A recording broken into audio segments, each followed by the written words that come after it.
Francis Barlow, welcome onto the show. Channel 7 News. Hi, very pleased to be here. John Brown Gordon, come on over here, buddy. Long time no see, huh? Yeah. Take a seat.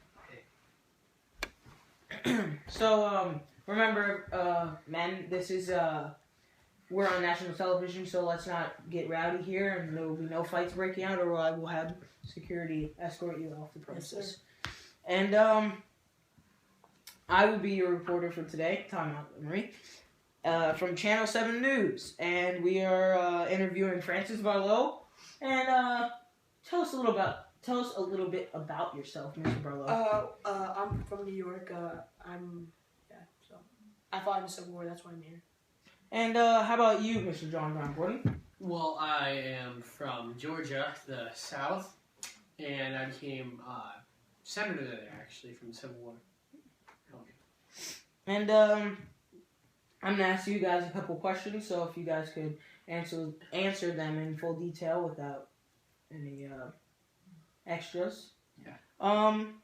To start off, for Mr. Barlow, what was it like fighting in the war to end slavery since you were at the North? You know, it was pretty hard leading my men in the battle and watching them fall. And And for you, Mr. Gordon, what was it like fighting to keep slavery? I'd have to agree with him, our men falling and stuff, but it was good for the first battles. We were on top, we were winning, and we started going down the hill kind of, and, you know. Kind of a slump. Yeah. And, how did I've heard about these mini balls because they have improved your shooting. So how did it affect your battle, Mr. Gordon? It helped us, it also helped them, because they could reload faster, we could reload faster. They could kill us easier, we could kill them easier. It kind of just canceled out. So it's kind of like even, right? Even, yeah. 50-50. Yeah, so maybe 50-50 chance. Yeah. And I guess the same, goes for you, Mr. Barlow. Well, they were easier to make, so we could shoot them faster. They weren't as hard to reload as the little things that we made with our hands. And General Barlow, how did the battle Sunken Road affect your win? I think it really affected helped our win with us capturing 300 Confederate soldiers and 3 battle flags, because that really gave us an edge in our men thinking that, well, we actually have a chance in this war. Yeah. And John Gordon, how did it affect your loss? Well, he took 300 of our men, so of course that made us 300 men short, so it was harder for us to keep moving on. And 300 is a big number. Yeah, That's bigger than some of the number of people who died in earlier wars. Yeah, I know. I mean, that's Mr. Gordon, where did most of the battle take place? Because obviously it was kind of scattered all around the United States, but where did the majority of it take place? Well, you were right about it being scattered, of course, but the majority took place in Virginia and Tennessee. Okay. And, okay, next question. This one's for Mr. Gordon. Was it helpful to have slaves on your side? You know, because you obviously had my guess is you had a larger number than the South did, or the North did. So, what was it like having slaves? Did it help you at all? We did have a larger number, and it did help us. And it didn't really matter if they died, because they're not really people to us. They're just people. They are people. They have souls. They have hearts. They are people. Okay, guys. Hey, this isn't a debate. This is an interview. Alright, I'm sorry. Keep it composed. Alright, but back to what I was saying was, like, slaves don't really, they help us. But if they die, I mean, it's like, whatever. Yeah, if one of our men dies, it's like, oh god, it's no. still a person. Hey. Whatever, I'm done. They're considered property, so it's like, you know, Yeah. if I lose a bit of property, I can just get that property back. But they are still people. And, Mr. Barlow, was it harder for you not having slaves? And what do you think about that comment that he made? About his comment, I think that they are still people and that he's totally wrong. And on having us without slaves, I think it really helped because we didn't make our slaves do everything, so we were in much better shape for the war because we didn't make our slaves do everything before the war. We didn't Most make Southerners them were do it. Boys, like I said earlier, this is not a debate. Okay, I'm sorry. You're right. If I remember correctly, the first war was photographed. So, you know, what was that like out there with all those soldiers and, like, the photographer? That had to be dangerous. tell us a little bit about that, Mr. Barlow. It was kind of hard because we had to see pictures of dead bodies and us shooting at other people, and that's always And some hard. of your men were Yeah. those dead bodies. How about you, Mr. Gordon? For once, I'm going to have to agree with him. Of course, he was seeing those gross pictures of our men dead. I mean, for me, that's hard because I was the one who let him die.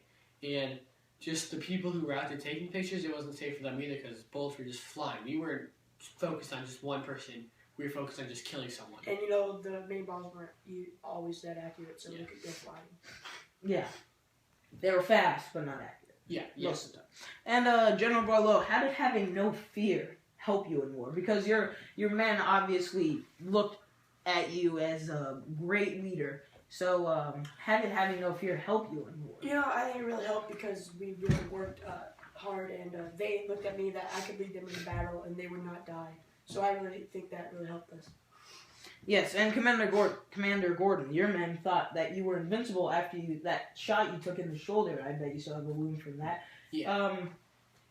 They thought you were invincible after that. So did that give them a boost of confidence, or you a boost of confidence, or how did that play out? I think it just gave everyone on our side a boost of confidence because it was saying, I'm not going to give up on you if you don't give up on me. I'm just going to keep going. I'm not going to stop fighting. I see. That's very brave of you. Yeah. And how did fighting in the Civil War help you? We'll start with Mr. Gordon here.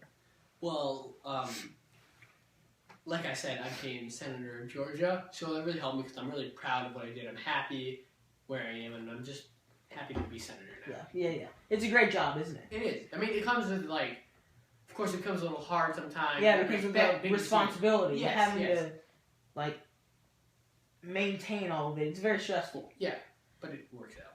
Yeah. And, what about you? How has it helped you in the future? Well, after the Civil War, I went back to New York, and I became Secretary of State. Okay, and, I'd just like to thank Wait, you. I want to say something before we go over.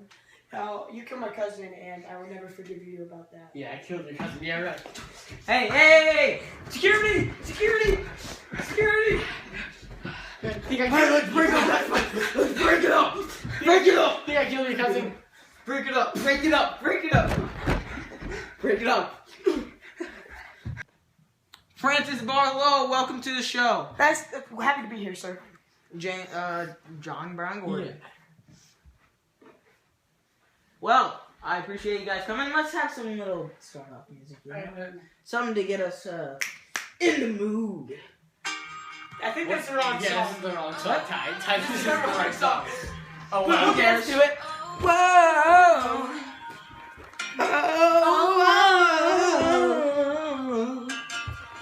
I know you love me. I know you can. Hey, Jake, you dance? Hey, try to move.